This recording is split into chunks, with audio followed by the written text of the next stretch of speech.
paz do Senhor, meus queridos irmãos e amigos telespectadores do programa Reflexão Bíblica.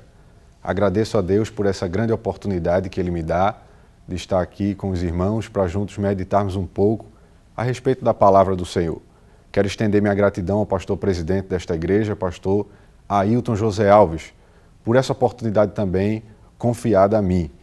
Essa semana, o programa Reflexão Bíblica terá a presença de alguns jovens devido ao Congresso de Jovens da nossa igreja. Alguns jovens estarão participando do programa para juntos meditarmos um pouco a respeito da palavra do Senhor. Eu convido você, meu caro amigo telespectador, a abrir sua Bíblia no livro de Josué, capítulo 20. Vamos ler do versículo 1 até o versículo 6. Josué, capítulo 20, do versículo 1 ao versículo 6. Diz assim a palavra do Senhor.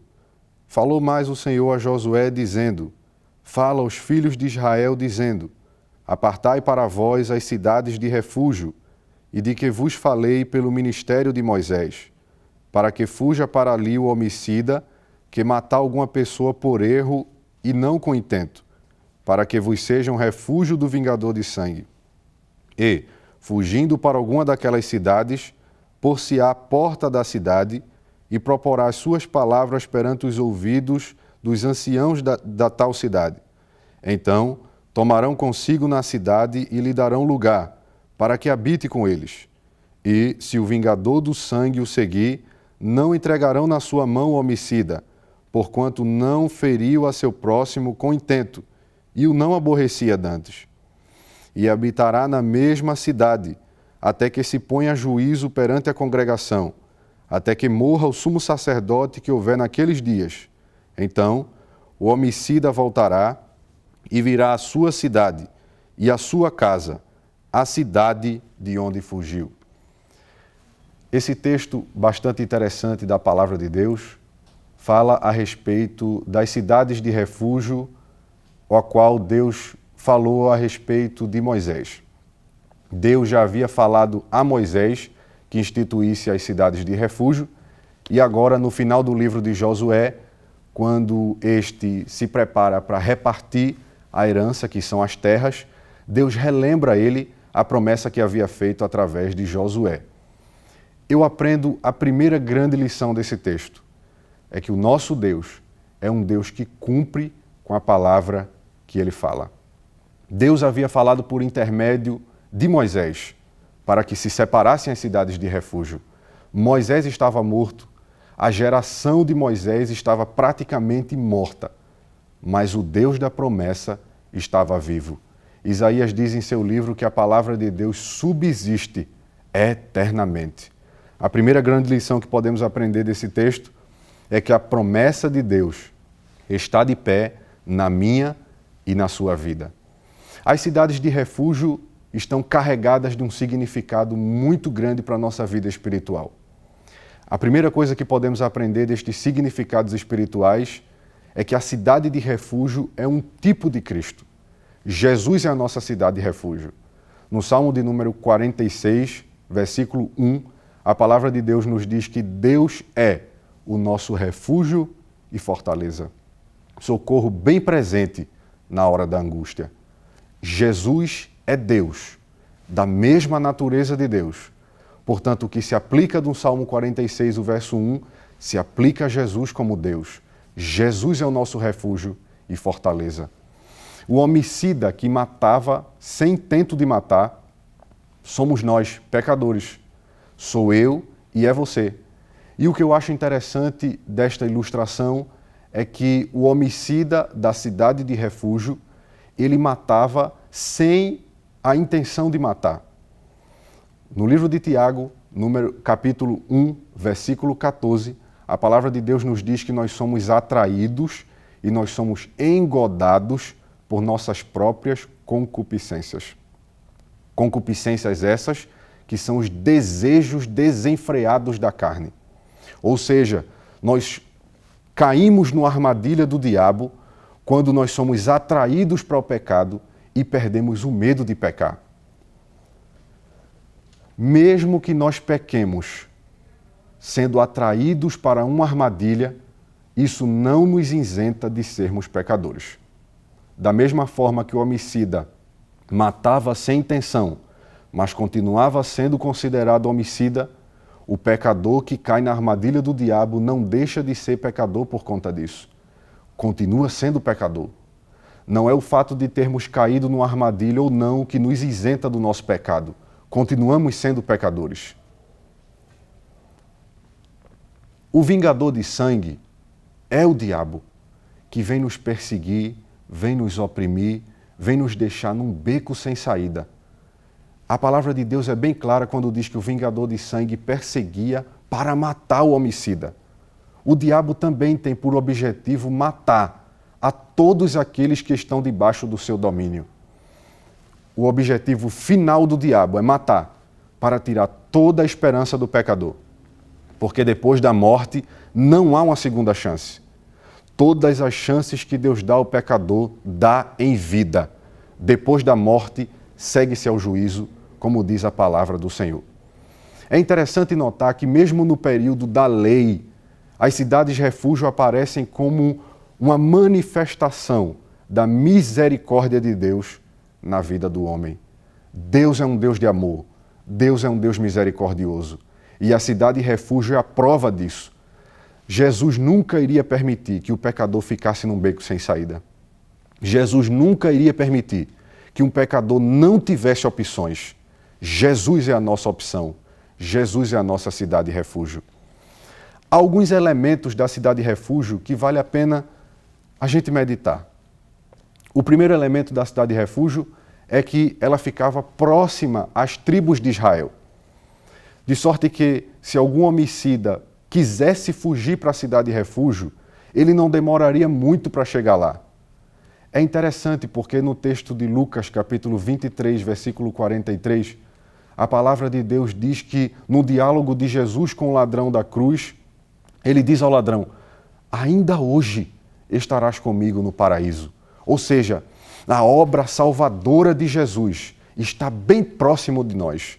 O próprio Salvador está próximo de nós, como as cidades-refúgio estavam próximas das tribos de Israel. A segunda característica das cidades-refúgio é que, segundo Deuteronômio, capítulo 19, versículo 3, o caminho até essa cidade deveria estar preparado. Ou seja, deveria ser um caminho limpo, sem barreiras, para que o homicida que estivesse em fuga não encontrasse dificuldade em acessar essa cidade. É interessante porque o caminho até Jesus também é um caminho livre. O próprio Jesus disse: eu sou o caminho, a verdade e a vida. Não há empecilhos em Jesus para acessarmos a obra salvadora de Deus. Jesus nunca vai se colocar como uma barreira ao pecador. Ele está sempre disponível e o caminho está sempre livre. A outra característica da cidade de refúgio é que suas portas nunca fechavam.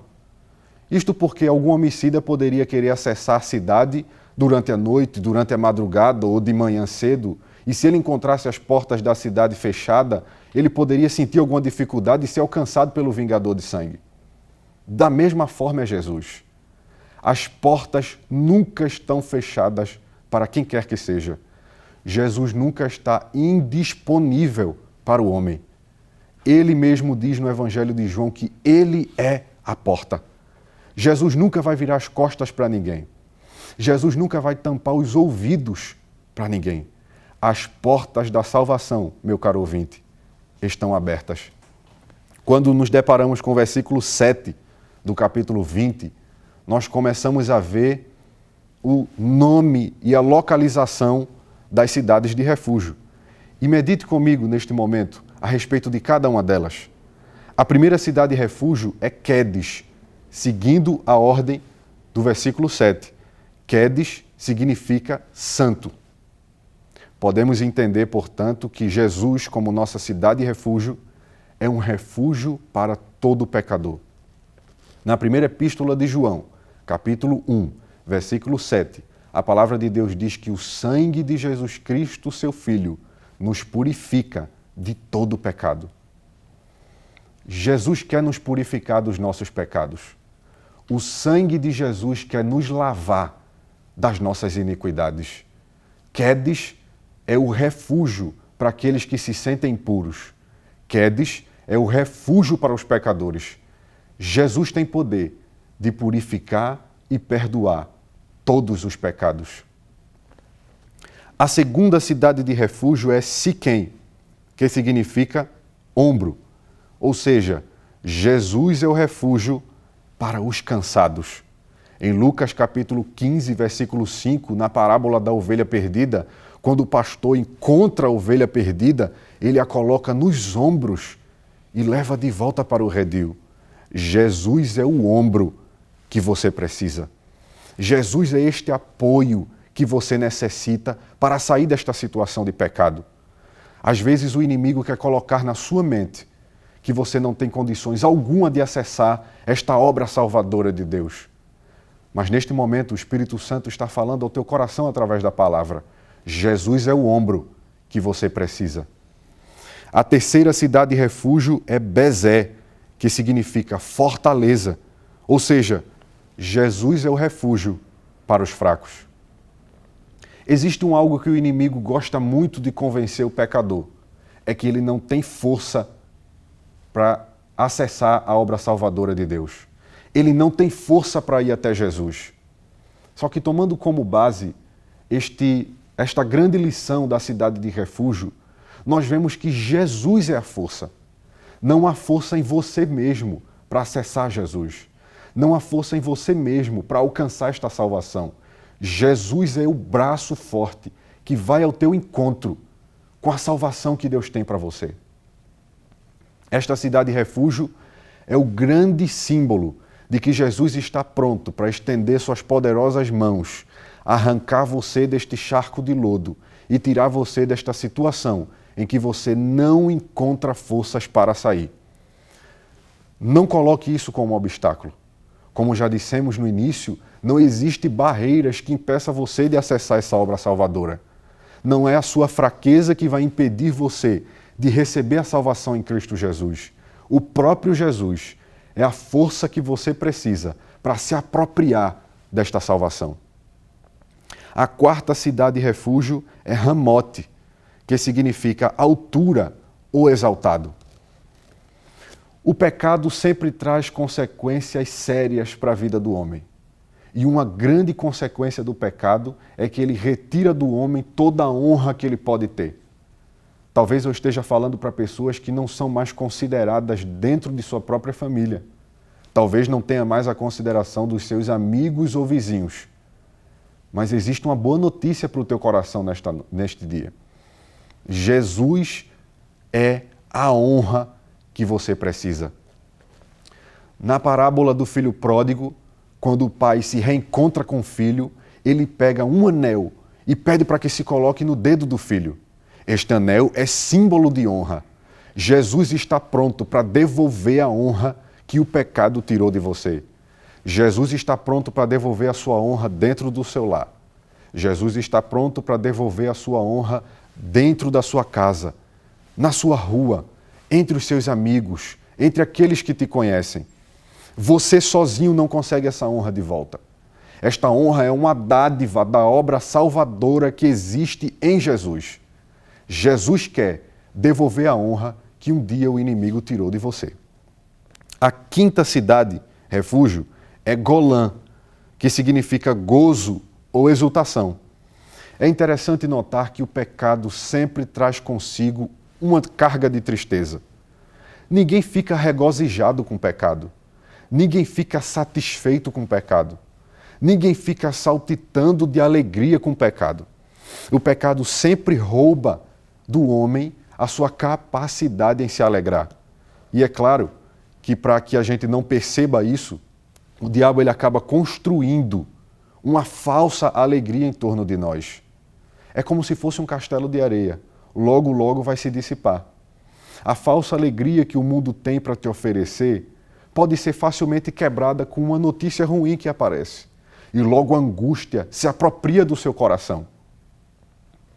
A alegria que Jesus tem é uma alegria que pecado, nem mundo e nem o diabo pode tirar de você.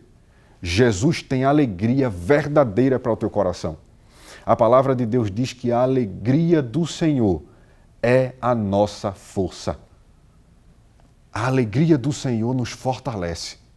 A alegria do Senhor nos põe de pé. A alegria do Senhor muda a nossa fisionomia. A alegria do Senhor muda a forma como enxergamos o mundo.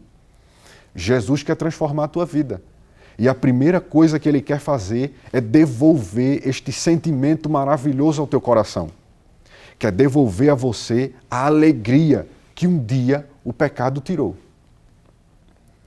A sexta cidade, refúgio, e a última, é Hebrom, que significa comunhão. Comunhão significa sintonia de sentimentos, modo de agir, pensar e sentir. Ou seja, comunhão é uma sintonia de espírito, alma e corpo. Jesus não quer só uma afirmação da sua boca de que Ele é o teu Salvador. Jesus não quer só que você imagine que Ele é o teu Salvador. Jesus quer ter comunhão contigo. Jesus quer ter harmonia contigo. Interessante notar, em Romanos capítulo 5, versículo 1, a palavra de Deus diz: sendo, pois, justificados pela fé, temos paz com Deus. Justificado é o ato de tornar justo aquele que está com as vestes espirituais manchadas. Como dissemos no início, eu e você somos culpados pelos nossos próprios pecados. Diante de Deus não há desculpa alguma. Diante de Deus não tem como a gente argumentar por que pecou, quando pecou. Não. Diante de Deus somos pecadores. Necessitamos desse perdão da parte de Deus, porque o ofendido é Ele. Deus, como ofendido, separou Jesus Cristo para reconciliar o homem consigo mesmo. Ou seja, meu querido amigo, você pode ter os seus pecados completamente perdoados em Cristo Jesus e ser considerado justo diante de Deus. E o instrumento disso é a fé, sendo, pois, justificados pela fé. A fé é o instrumento que você vai usar, crendo que Deus pode perdoar os seus pecados. E a primeira coisa que você vai se deparar é ter paz com Deus. É esta paz com Deus que abre os caminhos para que a gente tome posse da obra salvadora de Cristo. É essa paz com Deus que abre os caminhos para que o Espírito Santo do Senhor possa trabalhar em nossas vidas. Que você, meu caro amigo, que ouviu esta mensagem da palavra, possa abrir a porta do seu coração e permitir que o Espírito Santo do Senhor entre para fazer uma grande obra na tua vida. Você viu que a obra salvadora de Deus em Jesus está muito perto de você. Não, Deus não espera para amanhã para te salvar. Deus não espera para daqui a pouco te salvar. Jesus quer te salvar agora. Jesus quer te salvar hoje. Você viu também que o caminho para acessar a obra salvadora de Deus está aberto. Jesus é o caminho. Não existe impedimento algum para você tomar posse dessa obra salvadora. Você também viu que as portas da salvação sempre estarão abertas para a tua vida. Jesus quer purificar os teus pecados. Jesus quer devolver a alegria que o inimigo um dia roubou do seu coração. Jesus quer devolver a honra para você. Talvez você se sinta cansado, talvez você se sinta fraco, mas Jesus também é ombro para te carregar. Jesus é força para a tua vida. Que você possa, meu querido amigo, refletir sobre estas verdades a respeito das cidades de refúgio. Jesus quer você. Por mais que você se sinta pecador demais para se apropriar desta verdade, é justamente você que Jesus quer. Não existe pecador demais que Jesus não possa perdoar. Não existe aquele que erre demais para que o sangue de Jesus não possa libertar de todo o pecado. Que você possa abrir o teu coração para esta mensagem.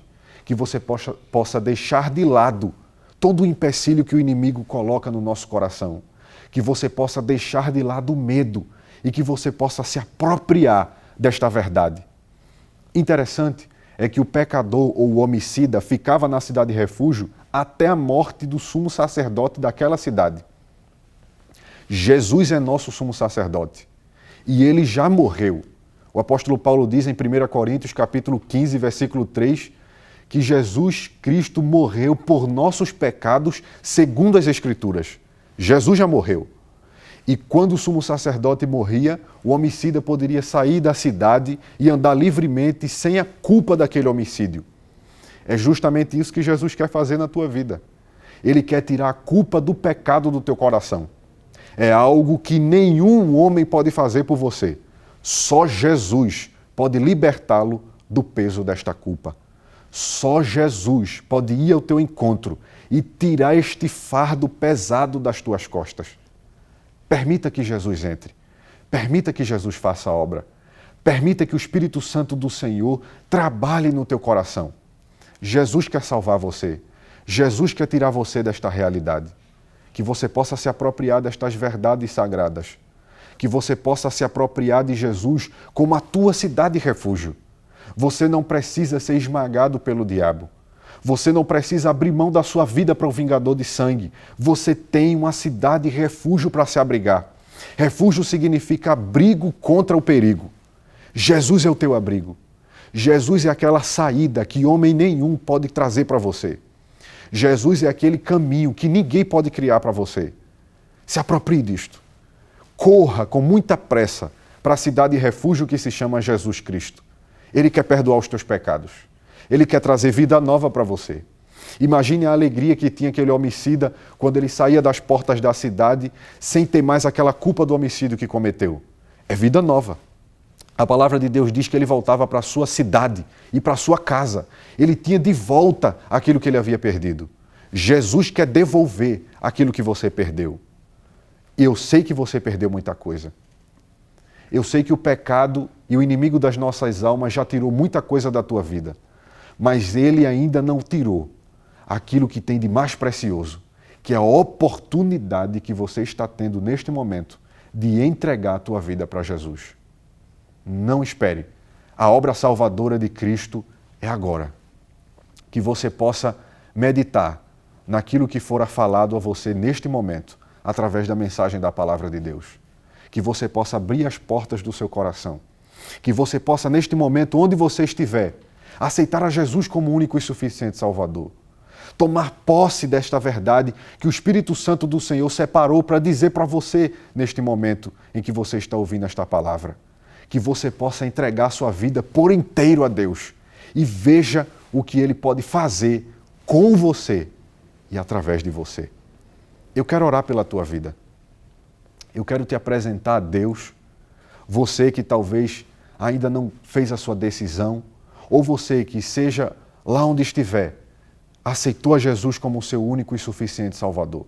Eu quero orar pela tua vida para que o Espírito Santo do Senhor comece a trabalhar a partir de agora, como dissemos no começo. A obra salvadora de Deus é agora. A transformação da sua vida é agora. Ore comigo. Onde você estiver, abra as portas do seu coração e deixe que o Espírito Santo possa entrar. E ore neste momento. Pai que estás no céu, te agradeço, Senhor, por esta oportunidade que o Senhor me deu de pregar um pouco sobre a Tua Palavra. Eu te agradeço também pela vida deste meu querido ouvinte que assistiu e que ouviu a ministração da Tua Palavra. Que o Teu Santo Espírito possa entrar no seu coração, que o Teu Santo Espírito possa transformar esta vida, que o Teu Santo Espírito possa começar a obra salvadora de Cristo, que teve o seu sangue vertido na cruz para purificar os meus pecados e os pecados desse querido amigo ouvinte que está me escutando neste momento. Que o Teu Santo Espírito possa ajudá-lo, que o Teu nome, Senhor, possa libertá-lo e que o Teu sangue possa purificá-lo de todo o pecado. Que neste momento esse meu querido amigo que não se sente forte o suficiente possa receber de Ti uma descarga de força para que ele possa se levantar desta situação em que ele está vivendo. Continua nos ajudando, continua ajudando a todos os que estão ouvindo esta palavra. Em nome de Jesus. Amém. Eu quero lhe convidar para estar conosco no nosso Congresso de Jovens, que vai acontecer na sede, no templo, sede da Igreja Evangélica Assembleia de Deus, em Pernambuco, que fica ali na Avenida Cruz Cabogá, número 29, no bairro de Santo Amaro. O nosso pastor-presidente, Ailton José Alves, convida a todos para estar cultuando conosco. Deus tem uma palavra para o teu coração.